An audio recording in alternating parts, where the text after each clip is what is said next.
Hi, I'm Dana Golden, and today we're going to be continuing our lecture on imperfect information in insurance markets with a focus on imperfect information. And today, hopefully, we'll get through principal agent problems and up to moral hazard.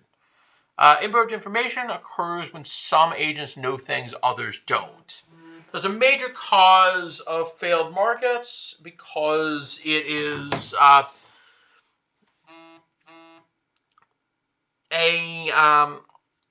friction that creates problems for markets and makes it harder for markets to function as you'd expect them to. It's particularly relevant in insurance when insurers don't observe risk.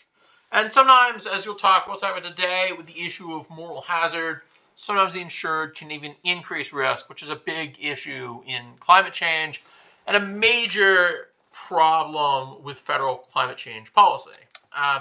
So in many cases, a principal, like an employer or an instructor, wants a desired outcome from an agent, an employee or a student, but the interests might not be aligned.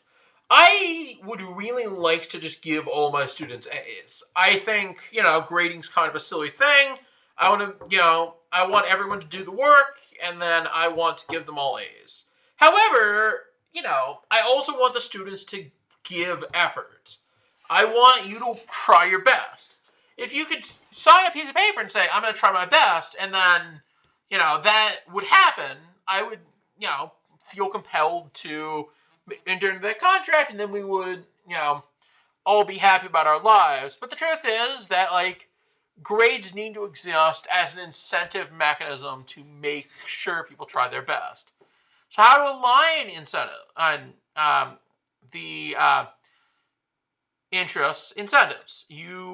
I want to put you to put forth your full effort in the course, but I can't observe your effort. So I use grades as an incentive under the assumption that if I give you grades, you will try your best.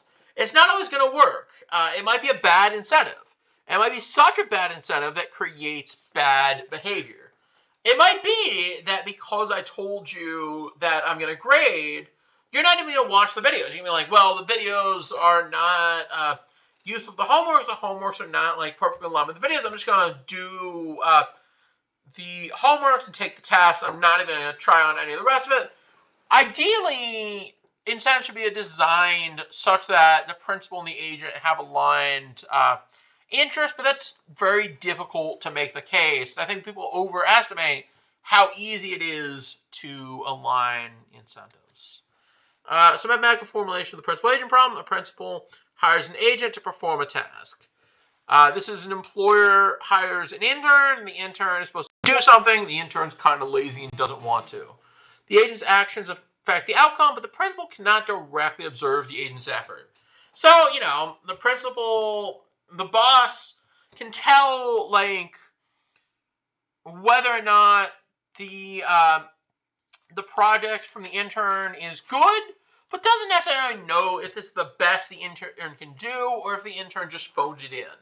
The boss really would prefer that the intern try it, but it's really hard to know, especially beforehand, whether or not the intern is going to try. So agent derives utility from compensation W and disutility from effort E. Yeah, I'm a slacker. I really want to not do anything in this internship. I try my best. So, if I can do the bare minimum, that'd be great. I just want to get paid and get out of here. So the principal's payoff depends on the outcome X, which is affected by the agent's effort E and a random component epsilon.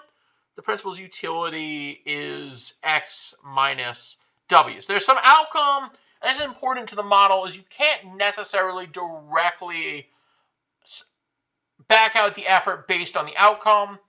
You just know that there's some outcome that you've received that's a bit noisy, and there's some wealth you have to pay to the agent to get them to work for you, and you would ideally like to maximize this X minus W thing by giving a contract the agent will want, and also that will encourage them to work hard. The agent chooses effort E to maximize their utility. The principal has designed a contract so the agent's optimal effort aligns with the principal's interest.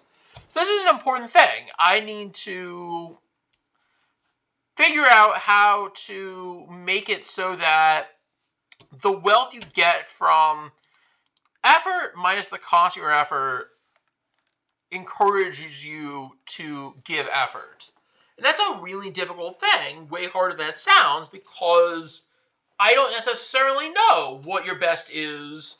And even if you try your best, you might not do the best job because there's a lot of noise here. There's a very random process. Sometimes you try things and they don't work out. I can't fault you for trying your best, but I can fault you for doing a bad job. The agent must receive at least the reservation utility U0 to participate. Basically, if I don't offer you at least as much as you get from doing nothing, you're just going to do nothing. I can't pay you a negative amount of money here. Then so that was a setup. That was the design of the problem. Now let's give an example. A company hires a salesperson cannot directly observe the effort they put into generating sales. Sales depend on the agent's effort E and a random factor epsilon, where 10E plus epsilon represents market conditions. The agent's utility is given by W minus effort squared over 2, where the disutility of effort is effort squared over 2.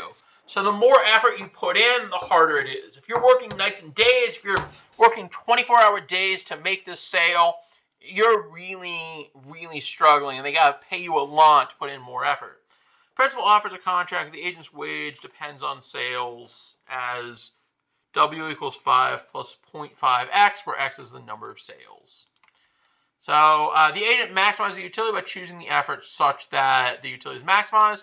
So you do 0.5 times 10 minus E equals 0, and you solve for E equals 5. So expected payoffs, expected sales equals 10 times 5 equals 50. Agent's expected wage equals, by the way, this epsilon, I think I don't have it written down, but I think it has to be distributed with mean 0. Probably useful in many cases to have this be uniform normal. In this case, just assume it has mean 0. So we don't know exactly what is going on here. Agent's expected wage is 5 plus 0.5 times 50 equals 30. 0.5 times 50 is 25 plus 5 is 30. Principal's profit. Utility principal this is the utility of the person who offered you this contract, is the expected sales, 50 minus the expected wage, 30 equals 20.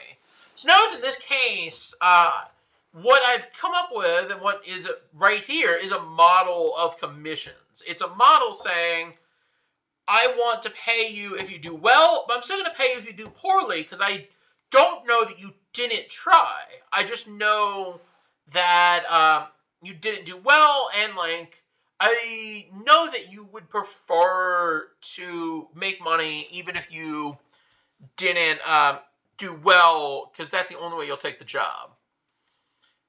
So the principal incentivizes the agent to choose effort that maximizes both their own utility and principal's profit. So that's the challenge of the principal-agent problem, is aligning incentives. So here's some examples of that in an environmental context. A government agency aims to reduce pollution. That's the principal, and the factory owner emits during production. The government cannot perfectly monitor the factory's emissions, so the factory owner who has private information about the actual level of emissions has an incentive to underreport emissions to reduce compliance costs. I want you to remember this because this is going to come up throughout the course, is how do we create policies to encourage the factory to reduce emissions, while also acknowledging we can't directly know what's going on with the factory. We don't have great models and data so that we know what the factory is doing, but we want to encourage the right behavior. It's a tough problem. Here's some different features of the principal-agent problem. There's the possibility of contract design. There's the need to have an observable indicator. In this case, you can have periodic inspections and pollution permits for the company. You can ensure it's in the factory owner's best interest to comply. You can introduce penalties for non-compliance or awards for meeting targets. And then you can always make sure that somehow the effort and mission Russian by the agent is always going to lean to a better outcome for the agents. You always want to make sure that the